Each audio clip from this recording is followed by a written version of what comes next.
នេះគឺជាសាច់រឿងដ៏រន្ធត់មួយដែលបានកើតឡើងនាដើមសតវត្សទី21នេះទេគឺដោយសារតែមានតារាថៃម្នាក់មានឈ្មោះក្នុងរឿងភាគថាផ្កាយព្រឹកដែលប្រកាសចង់បានអង្គរវត្តរបស់ខ្មែរហើយបើសិនជាចង់ឲ្យនាងមកច្រៀងនៅស្រុកខ្មែរគឺត្រូវនិយាយថាអង្គរវត្តជារបស់ថៃអញ្ចឹងទៅពេលនោះបងប្អូនមានដឹងអត់ថាមានរឿងអ្វីកើតឡើងខ្លះ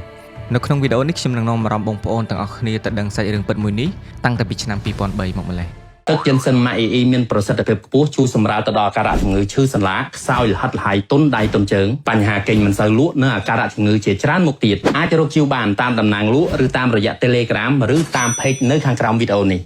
ព្រឹត្តិការណ៍មួយនេះបានកើតឡើងនៅអំឡុងឆ្នាំ2003បន្ទាប់ពីកិត្តិនាមរបស់នាងបានល្បីសុសសាយរហូតប្រជាជនខ្មែរបានស្នើឲ្យនាងមកសម្ដែងនៅក្នុងប្រទេសកម្ពុជារបស់យើង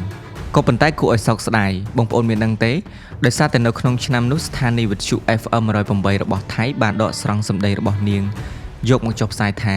ខុបសវណ្ណណាំងខុងយីងបានអះអាងថាប្រាសាទអង្គរវត្តគឺជារបស់ថៃ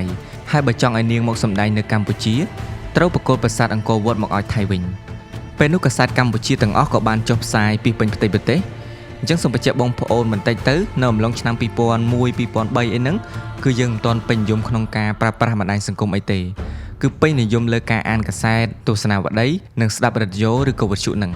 បន្ទាប់ពីទទួលបានព័ត៌មានទាំងអស់នោះមាននិស្សិតនិងប្រជាជនខ្មែរជាច្រើនមានការខឹងសម្បាជាខ្លាំង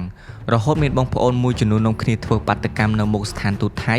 ដើម្បីឲ្យតួសម្ដែងរូបនេះមកសុំទោសជាសាធារណៈមិនត្រឹមតែប៉ុណ្ណោះរឿងរ៉ាវមួយនេះបានឈានដល់ដំណាក់កាលដុតស្ថានទូតថៃដុតព្រះឆាយាល័ក្ខណ៍ស្ដេចជាទីគោរពបំផុតរបស់ថៃឈ្មោះភូមិពលអតលយៈដេជះនិងបំផ្លាញទ្រព្យសម្បត្តិរបស់ថៃក៏ដូចជាហាងទំនិញផ្សេងៗនិងស្ថានភាពជាដើមរីឯពាណិជ្ជករនិងអ្នកចំនួនថៃជាង600នាក់ក៏បានជម្លៀសចេញពីប្រទេសកម្ពុជាហេតុការណ៍មួយនេះបានធ្វើឲ្យប៉ះពាល់យ៉ាងខ្លាំងដល់ទំនាក់ទំនងមិត្តភាពកម្ពុជាហើយនិងថៃ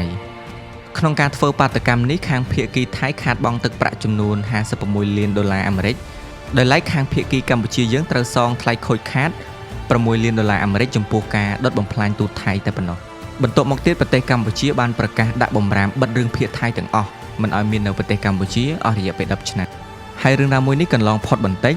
ខាងភាគីថៃតារាសម្ដែងអ្នកនាងផ្កាយព្រឹកហ្នឹងក៏បានចេញមកបដិសេធថានាងមិនបាននិយាយថាអង្គរវត្តហ្នឹងជារបស់ថៃទេវាគឺជាពាក្យចចាមអារាមនិងព័ត៌មានคล้ายៗអញ្ចឹងទៅក្រោយមករឿងនេះក៏បានស្ងប់ស្ងាត់ទៅវិញបន្ទាប់ពីអ្នកនាងផ្កាយព្រឹកហ្នឹងបានចេញមុខសុំទោសប្រជាជនកម្ពុជាជាសាធារណៈ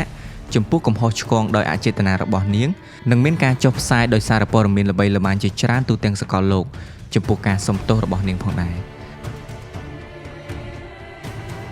អរគុណដល់ផលិតផលទឹកយិនសិនម៉ាក់អ៊ីសម្រាប់បងប្អូនមានបញ្ហាសុខភាពឧស្សាហ៍វិលមុខស្រវាំងភ្នែកនឿយហត់អស់កម្លាំងធ្វើការងារធ្ងន់ស្ពឹកស្រពន់អាចជ្រើសរើសទឹកយិនសិនម៉ាក់អ៊ីយកទៅប្រើប្រាស់បានឱកាសល្អពីក្រុមហ៊ុន Free សេវាដឹកជញ្ជូនបងប្អូន25ខេត្តក្រុងទំនាក់ទំនងទិញតាមរយៈ Page EE Black 9និង Telegram ខាងលើ